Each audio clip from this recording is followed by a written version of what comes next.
హెబ్రీయులకు రాసిన పత్రిక 11వ అధ్యాయం. విశ్వాసమనున్నది నిరీక్షింపబడు వాటి యొక్క నిజ స్వరూపమును, అదృశ్యమైనవి ఉన్నవనుటకు రుజువునై ఉన్నది. దానిని బట్టియే పెద్దలు సాక్ష్యము పొందిరి.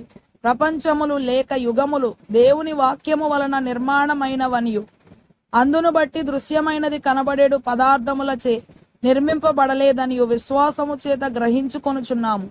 విశ్వాసమును బట్టి హేబేలు కయ్యూను కంటే శ్రేష్టమైన బలి దేవునికి అర్పించెను.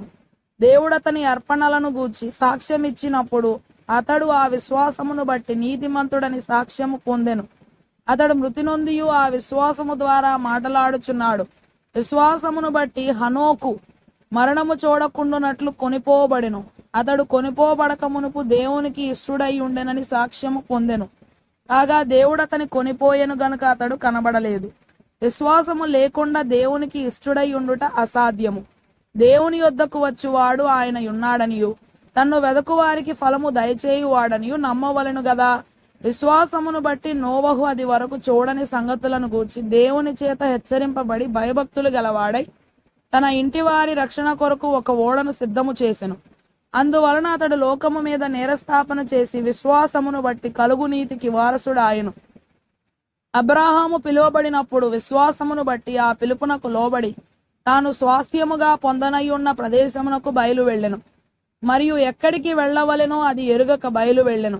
విశ్వాసమును బట్టి అతడును అతనితో ఆ వాగ్దానమునకు సమాన వారసులైన ఇస్సాకు, యాకోబు అనువారును గుడారములలో నివసించుచు అన్యుల దేశములో ఉన్నట్టుగా వాగ్దత్త దేశములో పరవాసులైరి.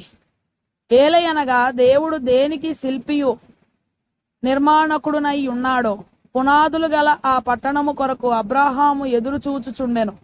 విశ్వాసమును బట్టి శారాయు వాగ్దానము చేసిన వాడు నమ్మదగిన వాడని ఎంచుకొనెను గనుక తాను వయసు గతించినదైనను గర్భము ధరించుటకు శక్తి పొందెను.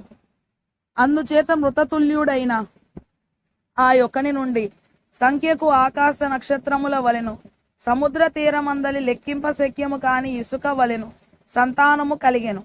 వీరందరూ ఆ వాగ్దానముల ఫలము అనుభవింపకపోయినను దూరము నుండి చూచి వందనము చేసి తాము భూమి మీద పరదేశులమును యాత్రికులమునై ఉన్నామని ఒప్పుకొని విశ్వాసము గలవారై మృతి నొందిరి. ఇలాగు చెప్పువారు తమ స్వదేశమును వెదకుచున్నామని విశదపరచుచున్నారు కారా. వారు ఏ దేశము నుండి వచ్చిరో ఆ దేశమును జ్ఞాపకమందుంచుకొన్న ఎడల మరల వెళ్ళుటకు వారికి వీలు కలిగి ఉండును. అయితే వారు మరి శ్రేష్టమైన దేశమును అనగా పరలోక సంబంధమైన దేశమును కోరుచున్నారు.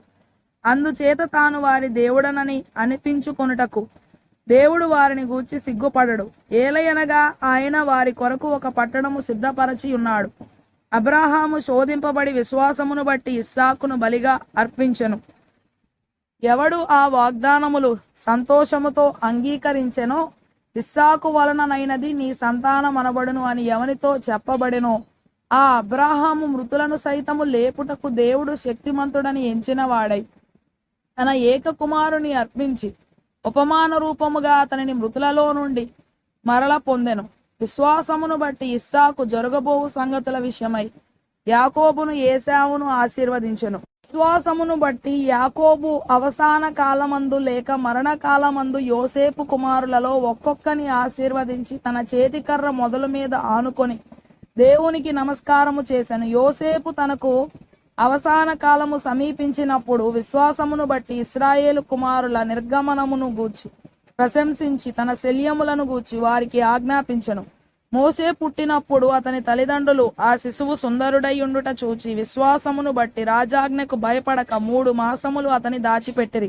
మోసే పెద్దవాడైనప్పుడు విశ్వాసమును బట్టి ఐగుప్తు ధనము కంటే క్రీస్తు విషయమైన నింద గొప్ప భాగ్యమని ఎంచుకొని అల్పకాలము పాపభోగము అనుభవించుట కంటే దేవుని ప్రజలతో శ్రమ అనుభవించుట మేలని యోచించి ఫరో కుమార్తె యొక్క కుమారుడని అనిపించుకొనుటకు ఒప్పుకొనలేదు. ఏలయనగా అతడు ప్రతిఫలముగా కలుగబోవు బహుమానమందు దృష్టి ఉంచెను. విశ్వాసమును బట్టి అతడు అదృశ్యుడైన వారిని చూచుచున్నట్టు స్థిరబుద్ధి గలవాడై రాజాగ్రహమునకు భయపడక ఐగుప్తును విడిచిపోయెను.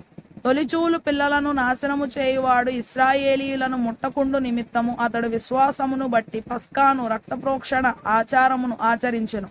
విశ్వాసమును బట్టి వారు పొడినేల మీద నడిచినట్లు ఎర్ర సముద్రములో బడి నడిచిపోయిరి.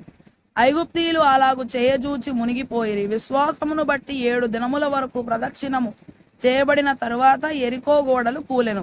విశ్వాసమును బట్టి రాహాబను వేశ్య వేగుల వారిని సమాధానముగా చేర్చుకొనినందున అవిధేయులతో పాటు నశింపకపోయెను. ఇకను ఏమి చెప్పుదును? గిద్యోను, బారాకు, సంసోను, యెఫ్తా, దావీదు, సమూయేలను వారిని గూర్చియు ప్రవక్తలను గూర్చియు వివరించుటకు సమయము చాలదు. వారు విశ్వాసము ద్వారా రాజ్యములను జయించిరి, నీతి కార్యములను జరిగించిరి, వాగ్దానములను పొందిరి, సింహముల నోళ్లను మూసిరి, అగ్ని బలమును చల్లార్చిరి, ఖడ్గదారను తప్పించుకొనిరి, బలహీనులుగా ఉండి బలపరచబడిరి, యుద్ధములో పరాక్రమశాలులైరి, అన్యుల సేనలను పారదోలిరి. స్త్రీలు మృతులైన తమ వారిని పునరుద్ధానము వలన మరల పొందిరి. కొందరైతే మరి శ్రేష్టమైన పునరుద్ధానము పొందగోరి విడుదల పొందనొల్లక యాతన పెట్టబడిరి.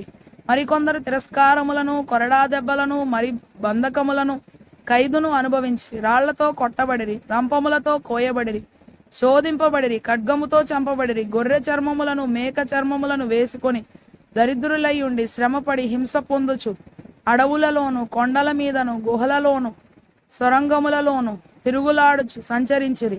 అట్టి వారికి ఈ లోకము యోగ్యమైనది కాదు. వీరందరూ తమ విశ్వాసము ద్వారా సాక్ష్యము పొందిన వారైనను మనము లేకుండా సంపూర్ణులు కాకుండా నిమిత్తము దేవుడు మన కొరకు మరి శ్రేష్టమైన దానిని ముందుగా సిద్ధపరచెను గనుక వీరు వాగ్దాన ఫలము అనుభవింపలేదు.